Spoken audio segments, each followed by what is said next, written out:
ഞാനിന്ന് ചിക്കൻ അടയാണ് ഉണ്ടാക്കാൻ പോകുന്നത്. ഇതൊരു മലബാർ റെസിപ്പിയാണ്. ഇതിനു വേണ്ടി ഞാനിവിടെ എടുത്തിരിക്കുന്നത് ബോൺലെസ് ചിക്കൻ ആണ്. ചിക്കന് ഉപ്പും കുരുമുളക് പൊടിയും മഞ്ഞൾപ്പൊടിയും അല്പം മുളക് പൊടിയും ചേർത്ത് നന്നായിട്ടൊന്ന് വേവിച്ചെടുത്തിരിക്കുന്നതാണ്. ഇനി നമുക്ക് ഇതിനെ ഒന്ന് ചെറുതായിട്ട് ഷ്രെഡ് ചെയ്തെടുക്കണം. ഏത് ചിക്കൻ വേണമെങ്കിലും എടുക്കാവുന്നതാണ്. പക്ഷെ ബോൺ ഉള്ളതാണെങ്കിൽ അത് വേവിച്ച് കഴിഞ്ഞ് അത് ബോണൊക്കെ മാറ്റിയിട്ട് എടുക്കേണ്ടി വരും. അപ്പം ഞാൻ ഇതിലേക്ക് ചേർക്കാനായിട്ട് 2 മീഡിയം സൈസ് സവാള ചെറുതായിട്ട് അരിഞ്ഞു വെച്ചിരിക്കുന്നതാണ്. ആദ്യം നമുക്ക് ഈ സവാള ഒന്ന് വഴറ്റിയെടുക്കാം.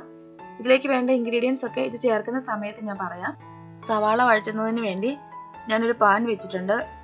ചൂടായ പാനിലേക്ക് ആവശ്യത്തിനുള്ള ഓയിൽ ഒഴിച്ചു കൊടുക്കാം. ഇനി ഇതിലേക്ക് സവാള ചേർക്കാം.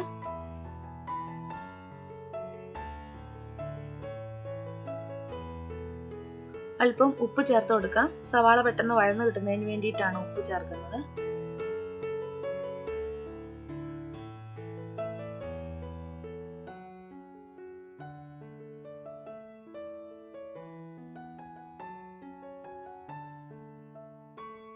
ഈ സവാള നന്നായിട്ടൊന്ന് വഴറ്റിയെടുക്കാം.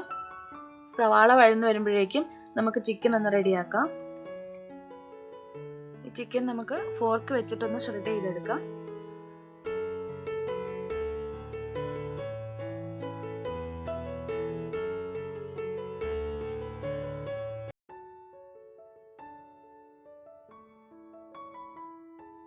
ചിക്കൻ ഇപ്പോൾ നമ്മൾ ഷ്രെഡ് ചെയ്ത് എടുത്തിട്ടുണ്ട്. ഇതിലേക്ക് 1 table spoon ginger garlic paste ചേർക്കാം.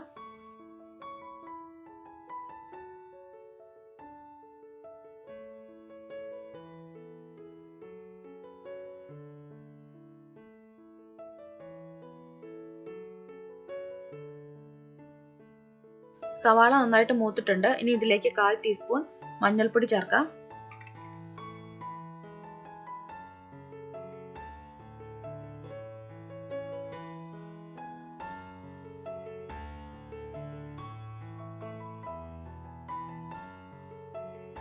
ഇനി ഇതിലേക്ക് 1 ടീസ്പൂൺ മല്ലിപ്പൊടി ചേർക്കാം.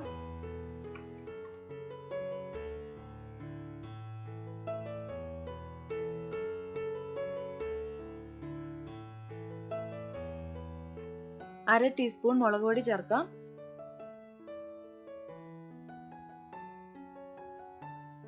ഇനി ഇതിലേക്ക് 1/4 ടീസ്പൂൺ ഗരം മസാല പൊടിയും 1 ടീസ്പൂൺ കുരുമുളക് പൊടിയും കൂടി ചേർക്കാം.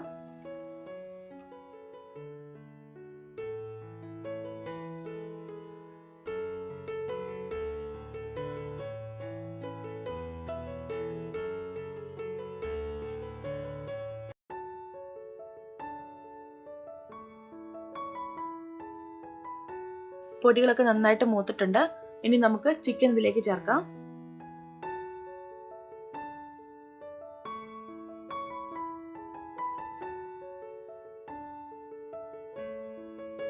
നന്നായിട്ട് മിക്സ് ചെയ്തെടുക്കാം.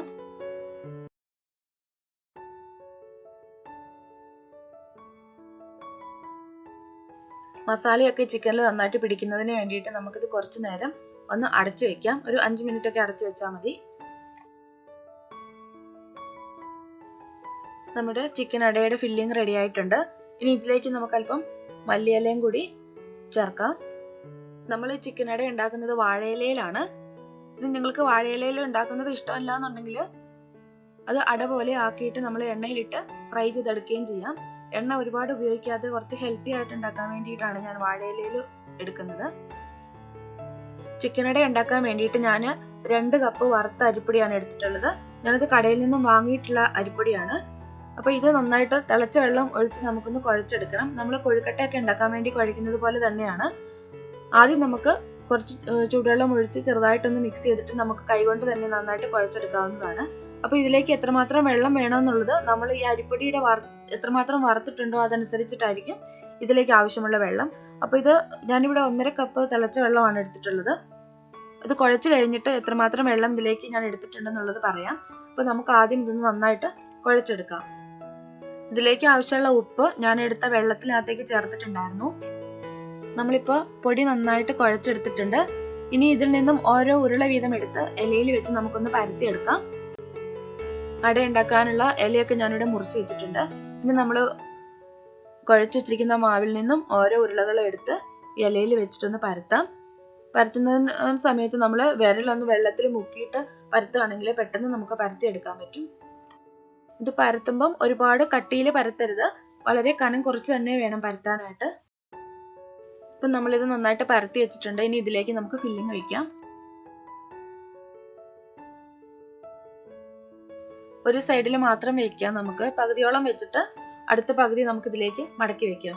നമ്മൾ തേങ്ങയും ശർക്കരയും ഒക്കെ വെച്ച് ഇലയട ഉണ്ടാക്കുന്നത് പോലെ തന്നെയാണ്, ഫില്ലിങ്ങിന്റെ കാര്യത്തിൽ മാത്രമേ വ്യത്യാസമുള്ളൂ. പിന്നെ നമ്മൾ ഈ അരിപ്പൊടി കുഴയ്ക്കാനെടുത്ത 1.5 കപ്പ് വെള്ളത്തിൽ നിന്നും ഒരു 4 ടേബിൾ സ്പൂൺ വെള്ളം മാത്രമാണ് ബാക്കി വന്നിട്ടുള്ളത്.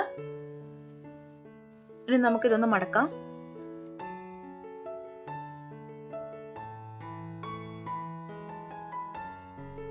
ബാക്കിയുള്ളതെല്ലാം നമുക്ക് ഇതുപോലെ ചെയ്യാം.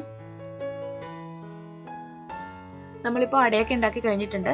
ഇനി നമുക്ക് ഈ അടയെല്ലാം കൂടെ ഇഡ്ഡലി പാത്രത്തിൽ വെച്ചിട്ട് ആവിയിലൊന്ന് വേവിച്ചെടുക്കാം. 25 അല്ലെങ്കിൽ 30 മിനിറ്റ് വരെ മതി ഇതൊന്ന് വേകാനായിട്ട്. നമുക്ക് ഓരോന്ന് വീതം പാത്രത്തിൽ വെച്ച് കൊടുക്കാം. നമുക്കിനി ഇതൊന്ന് അടച്ചു വെച്ച് വേവിക്കാം.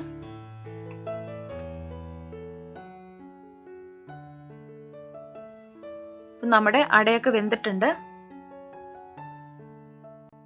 നമ്മളിത് വാഴയിലയിൽ വെച്ച് ആവിയിൽ വേവിച്ചെടുക്കുന്നത് കൊണ്ട് വളരെ ഹെൽത്തി ആയിട്ടുള്ള ഒരു സ്നാക്കാണ്. നമ്മൾ ഇതിലേക്ക് ആകെ എണ്ണ യൂസ് ചെയ്യുന്നത് സവാളയും ചിക്കനും ഒക്കെ ഒന്ന് വഴറ്റിയെടുക്കുന്നതിന് വേണ്ടിയിട്ട് മാത്രമാണ്. അപ്പോൾ പുതുവർഷത്തിലെ ആദ്യത്തെ റെസിപ്പി നിങ്ങൾക്ക് എല്ലാവർക്കും ഇഷ്ടമായി എന്ന് ഞാൻ വിചാരിക്കുന്നു. എല്ലാവരും ഇതൊന്ന് ഉണ്ടാക്കി നോക്കിയിട്ട് കമന്റ്സ് ഒക്കെ ഒന്ന് അറിയിക്കുക.